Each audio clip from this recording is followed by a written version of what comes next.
Hello everyone, welcome back to our channel learn crafted. I am Swati और आज हम बात करने वाले डीएलएड फर्स्ट ईयर का ईवीएस सब्जेक्ट का लास्ट यूनिट 5। तो अब तक हमने बहुत सारे सब्जेक्ट्स कर लिए हैं, बहुत सारे यूनिट्स कर लिए हैं उसके अंदर। ठीक है, तो ये लास्ट यूनिट है ईवीएस का। ओके, तो ईवीएस अगर आप पढ़ रहे हो और अगर आपको कोई भी दिक्कत है, परेशानी है, कोई भी क्वेश्चन हो, डाउट हो तो आप पूछ सकते हो। ठीक है, तो चलिए स्टार्ट करते हैं unit 5, assessment of EVS learning.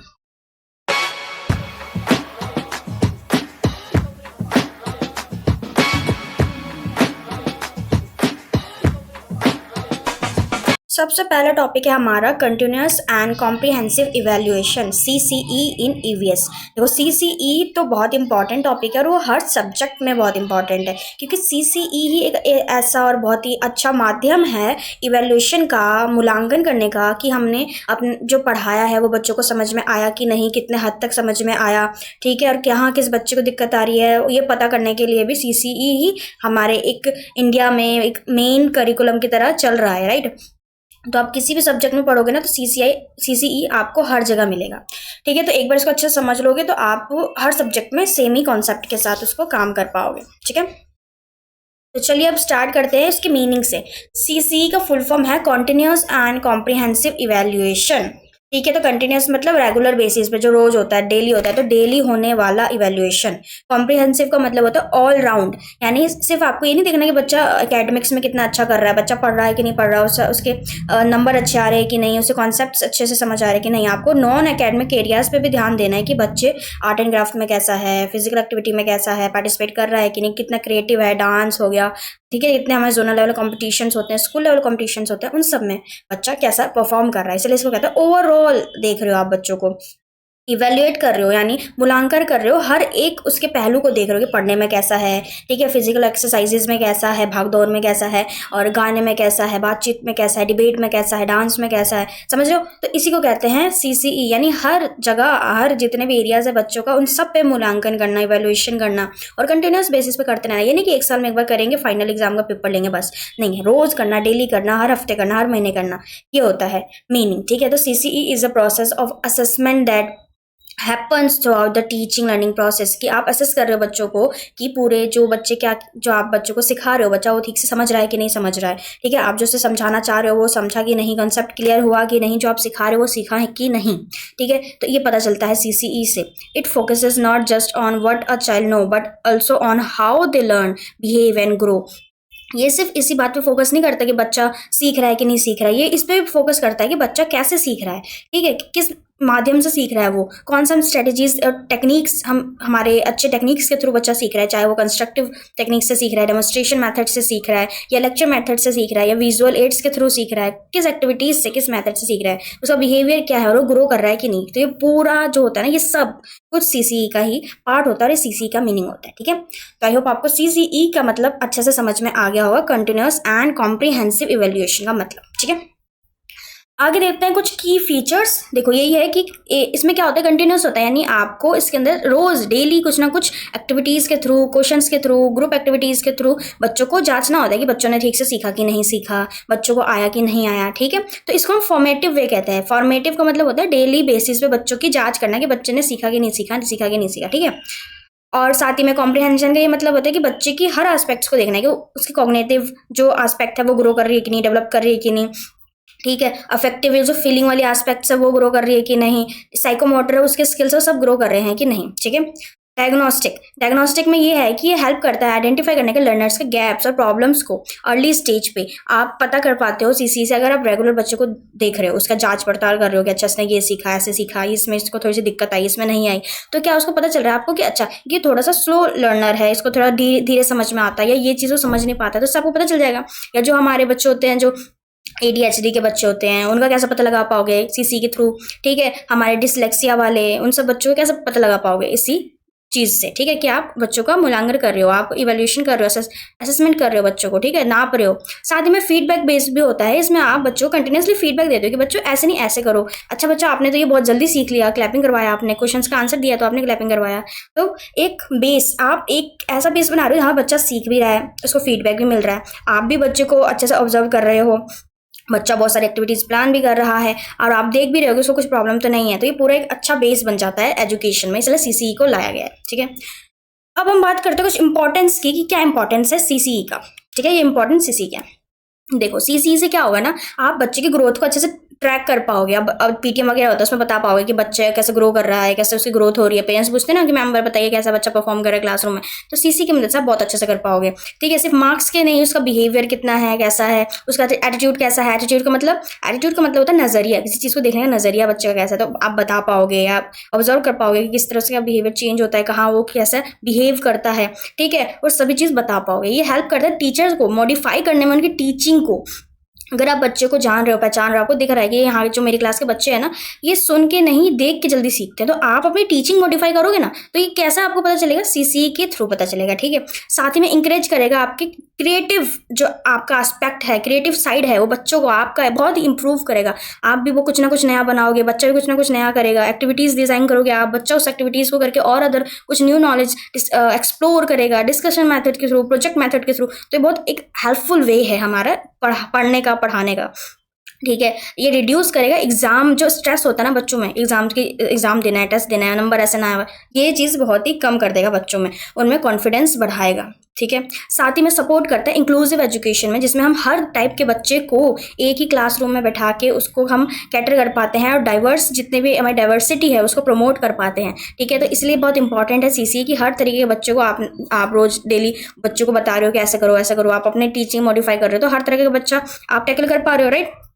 तो ये बहुत इंपॉर्टेंट होता है। ठीक है, अब जब भी ऐसा टॉपिक आया ना कि सीसी के बारे में लिखना है ईवीएस में, या वर्क एजुकेशन में, या आर्ट एजुकेशन, किसी में, सीडीपी में, हिंदी इंग्लिश कहीं भी, तो इस तरीके से आपको लिखना है कि सीसी क्या होता है, उसके एग्जांपल्स, उसको डिस्क्राइब कर दो अच्छे से, उसका बेनिफिट क्या है। ठीक है, चलिए अब चलते हैं हम अपने नेक्स्ट टॉपिक पे। हमारा नेक्स्ट टॉपिक है tools and techniques for summative and formative and summative assessment in EVS. देखो हमारे ना असेसमेंट के दो तरीके होते हैं, या तो समेटिव होगा या तो फॉर्मेटिव होगा, राइट। समेटिव एंड फॉर्मेटिव क्या होता है, इसको नहीं पता बता देते हैं।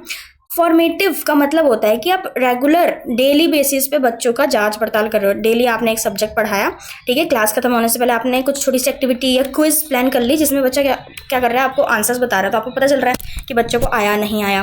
ठीक है, उसको गाइडेंस आप दे रहे हो, फीडबैक दे रहे हो उसी दौरान। ठीक है, तो ये क्या होता है, ड्यूरिंग द लेसन्स। ठीक है, when it happens during the lesson.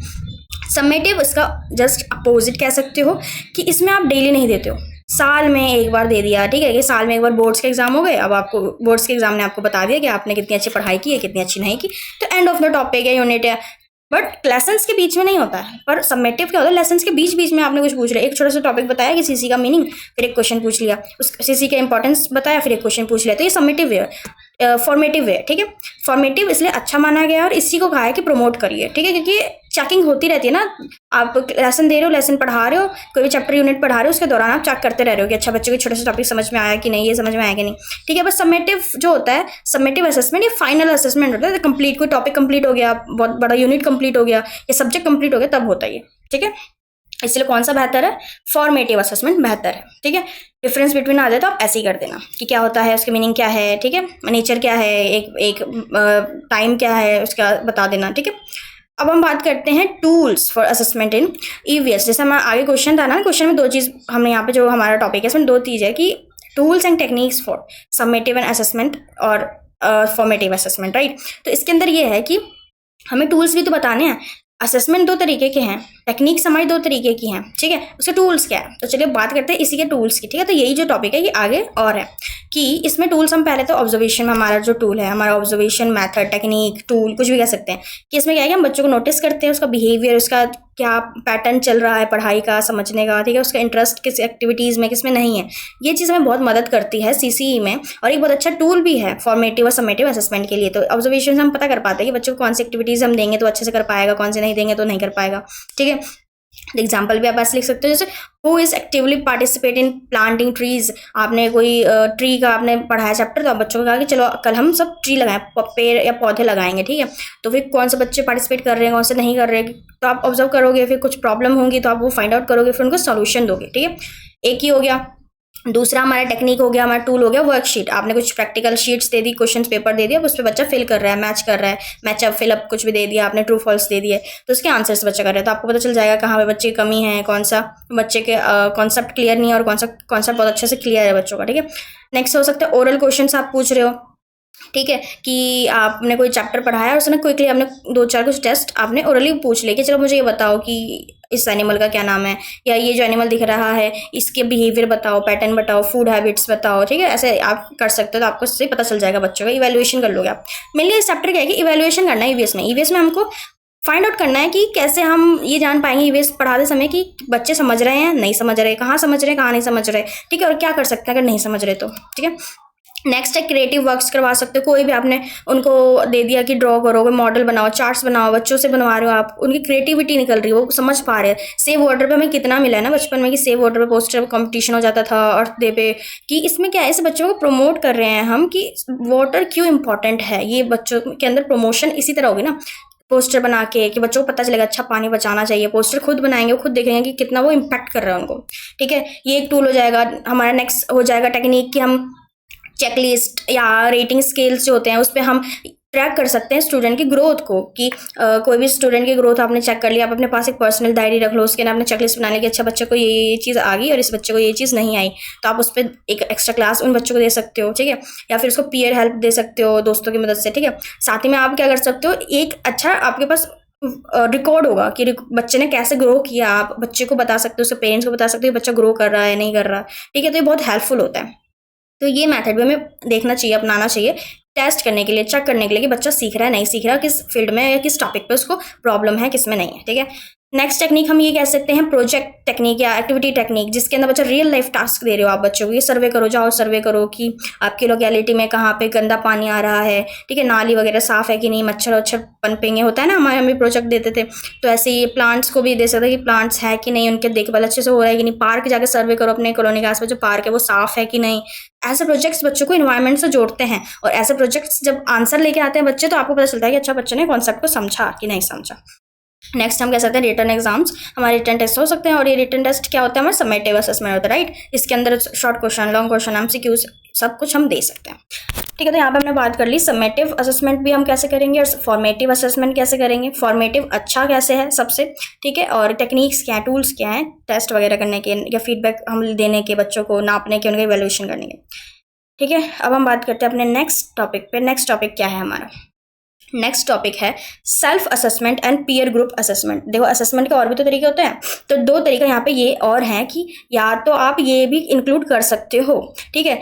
Self assessment बच्चा खुद ही असेस कर रहा है अपने आप को, या फिर पीयर असेसमेंट हम बच्चे के ग्रुप बना लिए, उस पीयर ग्रुप में एक दूसरे को असेस कर रहे हैं, उनकी मदद कर रहे हैं लर्निंग में, ठीक है। सेल्फ असेसमेंट नाम से पता चल रहा है कि चिल्ड्रन अपने आप को, अपने खुद की लर्निंग को, बिहेवियर को असेस करते हैं। क्योंकि बच्चों को आप देखते हो ना, बच्चे अपने टेस्ट पेपर देखने के बाद खुद ही ये सोचते हैं अच्छा मैं ये टॉपिक में मेरे से कम नंबर मिले, ये क्वेश्चन में मुझे कम नंबर मिले, यानी मैंने गलत कर दिया, मुझे इसमें काम करना चाहिए। तो यही बात होती है कि वो अपनी अंडरस्टैंडिंग को, अपने प्रॉब्लम्स को, अपनी गलतियों को खुद ही रिफ्लेक्ट कर रहे होते हैं, खुद समझ रहे होते हैं, ठीक है। और उन्हें पता चलता है वो कहाँ सही कर रहे हैं, कहाँ गलत कर रहे हैं, क्या उनके स्ट्रेंथ है, क्या वीकनेस है, कहाँ उन्हें प्रैक्टिस की ज़रूरत है, कहाँ नहीं है, ठीक है। तो फॉर एग्जाम्पल यहाँ पे है कि आपने कोई भी चैप्टर खत्म किया जो कि पॉल्यूशन पे था, उसके बाद आपने क्या स्टूडेंट्स को एक छोटा सा चेकलिस्ट दे दिया कि चलो इसको फिल करो, और चेकलिस्ट फिल करने के बाद बच्चा खुद ही देख पा रहा है कि उसको पॉल्यूशन का जो कॉन्सेप्ट है वो समझ में आया कि नहीं, उसने क्लासरूम में क्वेश्चंस पूछे कि नहीं, ठीक है, उसने इस एक्टिविटीज़ को ऑन टाइम कंप्लीट किया कि नहीं, उससे पता चल जाता है, ठीक है।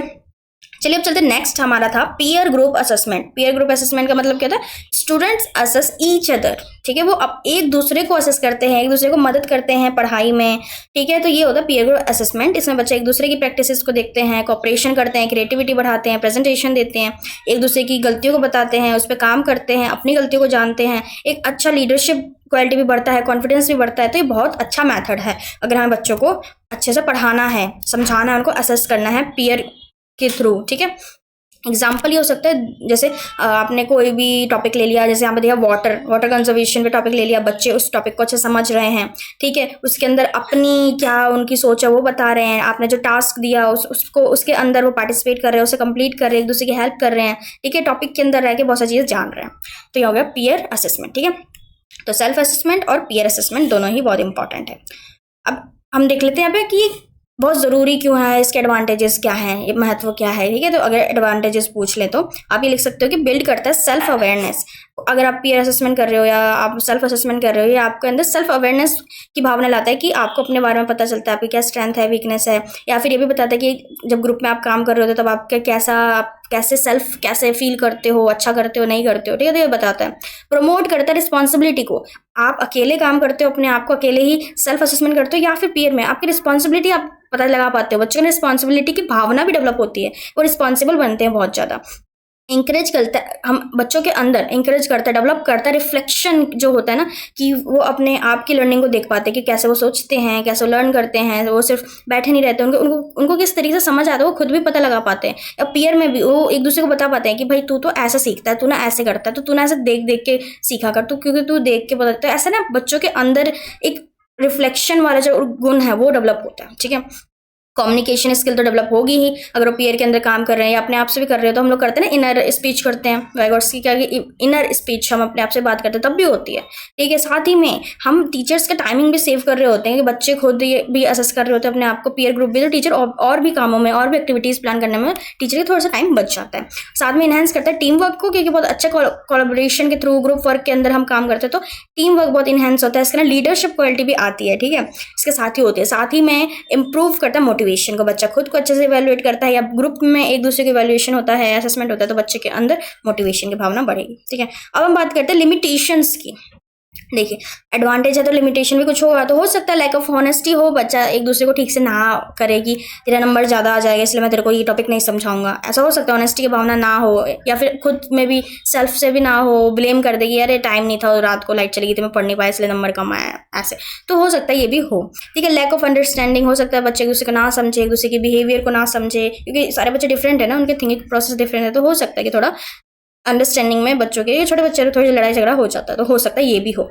साथ ही में हो सकता है थोड़ा सा बाइसनेस हो या फेवरेटिज्म हो, कि जैसे फ्रेंड ग्रुप है उसके अंदर एक दूसरे को कुछ लोग पसंद करते हैं कुछ नहीं करते हैं, तो दूसरे को ताना मार दिया, कुछ कर दिया, तो ऐसे भी देखा जा सकता है। कंफ्यूजन भी हो सकती है, बच्चों को समझ नहीं आ रहा कैसे ट्रैक करे अपने ग्रोथ को, कैसे समझे या सही समझे गलत समझे, कुछ ऐसे करके, ठीक है। साथ ही में थोड़ा सा ये टाइम टेकिंग हो सकता है बच्चों के लिए, क्योंकि उनको थोड़ी ऐसे ना ग्रुप एक्टिविटीज़ में टाइम लग सकता है, ठीक है, खुद में असेस करने में भी टाइम लग सकता है, ठीक है। उनको थोड़ा 1 या 2 दिन का टाइम चाहिए होता है अच्छे से असेस करने के लिए, या टीचर जल्दी बता देगा बच्चों में थोड़ा टाइम, तो ये हो सकता है। ओवर यूज हो सकता है किसी चीज़ का, जैसे बच्चे के अंदर आपने बोला एक दूसरे को असेस करो या अपने आप को असेस करो, तो हो सकता है वो ओवर यूज कर ले अपनी एक्यूरेसी को, कि मैंने तो ये सही लिखा था, मैम ने ही गलत कर दिया, ऐसा कुछ भी डेवलप हो सकता है, ठीक है। तो should not replace teachers assessment, only supported, ठीक है, तो वो सिर्फ सपोर्ट की तरह काम कर सकते हैं।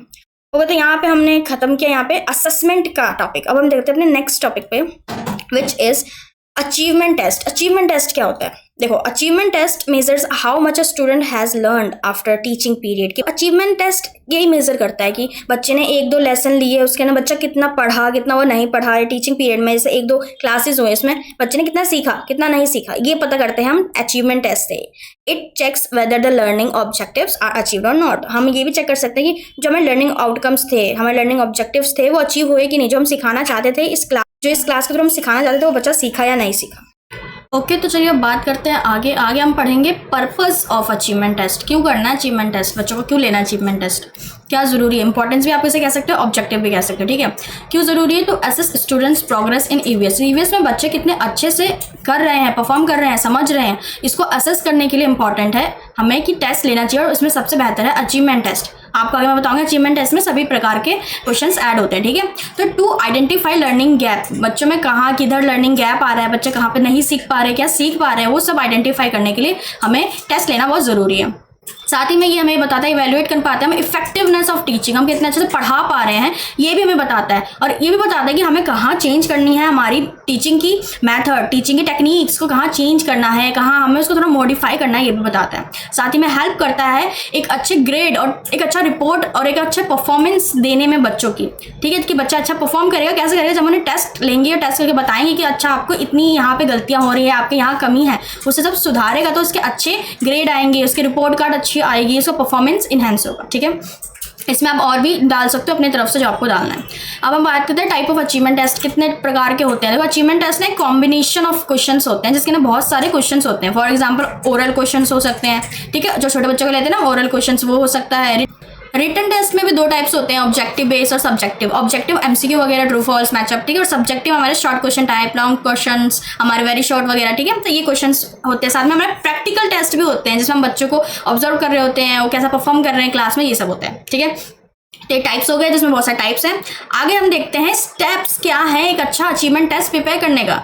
कैसे हम कर सकते हैं एक अच्छा अचीवमेंट टेस्ट प्रिपेयर। देखो क्वेश्चन भी आ सकता है डीएलएड में कि अचीवमेंट टेस्ट बनाओ, ठीक है, 8 से 10 नंबर का ऐसा आ सकता है। इसमें क्या है, सबसे पहले तो हम आइडेंटिफाई करेंगे ऑब्जेक्टिव्स कि हमें बच्चों में क्या नापना है, क्या इवेल्युएट करना है कि बच्चों को क्या आना चाहिए, तो वो क्वेश्चन उस तरीके से आएगा। फिर एक ब्लूप्रिंट डिजाइन करेंगे कि कितना क्वेश्चन कितने नंबर का आएगा। ब्लूप्रिंट डिजाइन होता है ना कि हाँ एमसीक्यू कितने नंबर के होंगे, असर्शन रीजनिंग कितने नंबर की होगी, शॉर्ट क्वेश्चन, तो ये डिजाइन करना पड़ेगा। उसके बाद हमें ये डिजाइन करना पड़ेगा कि नॉलेज वाले क्वेश्चन कितने होंगे, अंडरस्टैंडिंग बेस्ड क्वेश्चन कितने होंगे, ठीक है, और प्रैक्टिकल बेस्ड क्वेश्चंस कितने होंगे। उसके बाद हमें एक अच्छा neat and clean hand writing में या टाइपिंग में अच्छा सा क्वेश्चन अच्छे से प्रिंट करना होगा, ठीक है। इसमें क्या है, इसमें हम क्लासरूम में भी हम देख सकते हैं कि एक सही टाइमिंग दे, हम खुद भी उसको कर सकते हैं एनालाइज की सही टाइम दे हर क्वेश्चन के लिए। ये नहीं कि इतना बड़ा क्वेश्चन कर दिया बस 10-15 मिनट, ठीक है, तो अच्छे से टाइमिंग वगैरह भी देखना चाहिए। तो उसको एक बार टेस्ट भी करना चाहिए हमको, ठीक है, और चेक करना है लास्ट में, और एनालाइज करना है। लास्ट में बच्चे जब टेस्ट दे देंगे उसको अच्छे से चेक करना है, एनालाइज करना है, और बच्चों को सही फीडबैक देना है कि कहाँ उनकी गलती हो रही है, कहाँ नहीं हो रही है, कहाँ उनको काम करने की जरूरत है, ठीक है। तो अब मैं आपको एग्जांपल दिखाती हूँ कैसे बनता है अचीवमेंट टेस्ट। देखो ये है अचीवमेंट टेस्ट, ऐसा डिजाइन होता है। आपने फॉर एग्जांपल आपने क्लास ले लिया कि आपका क्लास ये है, ईवीएस का सब्जेक्ट ले लिया कि भाई ये सब्जेक्ट में पढ़ना है, जैसे यहाँ पे फूड है, 5th क्लास का फूड सब्जेक्ट पे आपको 40 मिनट का एक क्वेश्चन पेपर डिजाइन करना है 25 मार्क्स का। तो उसमें वेटेज देखा पहले आपने कि ऑब्जेक्टिव कितना है, हमारा ऑब्जेक्टिव क्या क्या है, ठीक है, knowledge based understanding based question कितने होंगे, ठीक है, परसेंटेज में बांट दिया, मार्क्स बांट दिया कि नॉलेज बेस्ड हम 6 नंबर का रखेंगे, अंडरस्टैंडिंग बेस्ड हम 9 नंबर का रखेंगे, ठीक है। क्वेश्चन बांट दिए, टाइप्स हम बांटेंगे, ठीक है, एरियाज कौन कौन से कंटेंट एरिया वो डिसाइड करेंगे, लेवल देखेंगे कि हम हार्ड रख रहे हैं, इजी क्वेश्चन पेपर रख रहे हैं या मॉडरेट रख रहे हैं, ये सब कुछ डिजाइन करना पड़ता है। Got it. आगे नेक्स्ट हमारे लास्ट में हमें ये एक अच्छा सा ब्लूप्रिंट डिजाइन करना पड़ता है कि ये पता चले कि क्या पढ़ाया गया है क्या नहीं पढ़ाया गया। और यहाँ पर लास्ट में अगर किसी को समझ नहीं आ रहा कि आपके जो शॉर्ट फॉर्म में है KUSL इसका क्या मतलब है, VSA का क्या मतलब है, वेरी शॉर्ट टाइप क्वेश्चन, ठीक है, तो ये सब भी आपको लिख देना है। यानी आपको लास्ट में अपने जो शॉर्ट फॉर्म्स यूज किए हैं, एब्रिविएशंस यूज किए हैं, उसके फुल फॉर्म भी लिख देना है। तो एक अच्छा अचीवमेंट टेस्ट तभी तो बनेगा, ठीक है। फिर लास्ट में अच्छा सा फॉर्मेट बना देना है कि ब्लूप्रिंट तैयार कर दें कि कितने क्वेश्चन कहाँ किस एरिया से हैं, कैसे कैसे हैं, और टाइप ऑफ अचीवमेंट टेस्ट यहाँ पे आपको दिख रहे होंगे। पढ़ लो, याद कर लो कि फ्री स्टाइल हमारे हैं और एक फिक्स्ड है, ठीक है। फ्री में है कि बच्चा अपना शॉर्ट ऐसे लिख दिया टॉपिक पे, शॉर्ट नोट होता है ना, उसमें हम अपनी तरीके से लिख देते हैं कि हाँ हम ये सोचते हैं। और एक होता है कि जो फिक्स रिस्पॉन्स वाले क्वेश्चन होते हैं कि इस पे तो यही आंसर आएगा। फोटोसिंथेसिस में बच्चा अपने तरीके से कुछ नहीं लिख सकता ना, ठीक है, बट सेव वाटर में बच्चा अपनी जितनी भी उसकी नॉलेज है, उसके आइडियाज है, वो लिख सकता है। तो यही होता है कि फिक्स रिस्पॉन्स वाला और एक फ्री रिस्पॉन्स कि बच्चा अपने तरीके से जो मन करे वो लिख रहा है। ऐसे क्वेश्चन अच्छे से डिजाइन करने हैं, ठीक है। इसमें ऑब्जेक्टिव टाइप्स में आप क्वेश्चन देख रहे हो ना कि true false, fill up, match ups, multi, हमारा चॉइस क्वेश्चन, ये सब है, ठीक है। तो आई होप आपको ये क्वेश्चंस अच्छे समझ में आए होंगे कि कैसे बनाना है। ये बनाने को भी आता है, ये असाइनमेंट भी होता है फर्स्ट ईयर में। तो यूएस में अचीवमेंट टेस्ट बनाने के लिए जब हम स्कूल जाते हैं ना प्रैक्टिस के लिए, तो एससीपी में हमें बनाना पड़ता है, ठीक है। तो यहाँ पे हमारा खत्म होता है यूनिट 5। तो हमने अभी क्या कर लिया, यूनिट 5 कंप्लीट कर लिया है डीएलएड फर्स्ट ईयर ईवीएस। तो यानी कि यहाँ पे ईवीएस सब्जेक्ट खत्म होता है। जिस बच्चों ने ईवीएस को कोई भी यूनिट नहीं देखा है तो प्लेलिस्ट आ चुकी है, तो वहाँ पे आप देख सकते हो, ठीक है, कि क्या क्या है, कैसे कैसे है, ठीक है। जितने भी क्वेश्चंस होंगे आपके, कोई भी आपका फीडबैक होगा, सब आप कमेंट करके लिख देना मुझे। और ये जो पीपीटी नोट्स हैं ये आपको मिल जाएंगे टेलीग्राम चैनल पे। टेलीग्राम चैनल का लिंक डिस्क्रिप्शन में दे रखा है, वहाँ से आप ज्वाइन कर सकते हो, सब्सक्राइब कर देना टेलीग्राम चैनल पे। वहाँ पे आप आराम से आपको नोट्स वगैरह सब मिल जाएंगे, फीडबैक भी मिल जाएगा, वहाँ पे नोटिफिकेशन भी आ जाती है कि न्यू वीडियो आ गई है, नोट्स भी आ जाते हैं। टेलीग्राम चैनल पर पिन कमेंट में आपको देखना, वहाँ पे ग्रुप का लिंक है, तो वहाँ पे ग्रुप में ज्वाइन होकर आप खुद भी बात कर सकते हो, ग्रुप में भी बोल सकते हो, मैं वहाँ पे देखती हूँ, ठीक है। तो कोई भी क्वेश्चन हो, कोई भी क्वेरी हो, कोई भी फीडबैक हो तो आप मुझे बता सकते हो, ठीक है। और अगर चैनल को अभी तक सब्सक्राइब नहीं किया तो कर लो, नहीं तो ये चैनल कहीं गुम ना हो जाए आपसे, ओके। और वीडियो अच्छी लगी हो, समझ में आया हो कॉन्सेप्ट और थोड़ा नॉलेज बढ़ा हो तो वीडियो को लाइक जरूर करना, अपने दोस्तों के शेयर करो ताकि उन्हें पता चल जाए यहाँ पे पढ़ाई हो रही है, ठीक है। तो थैंक यू फॉर वॉचिंग और बाय बाय। और बात करेंगे हम अगली वीडियो में नेक्स्ट सब्जेक्ट के साथ, ठीक है। तो all the best for your exam and life.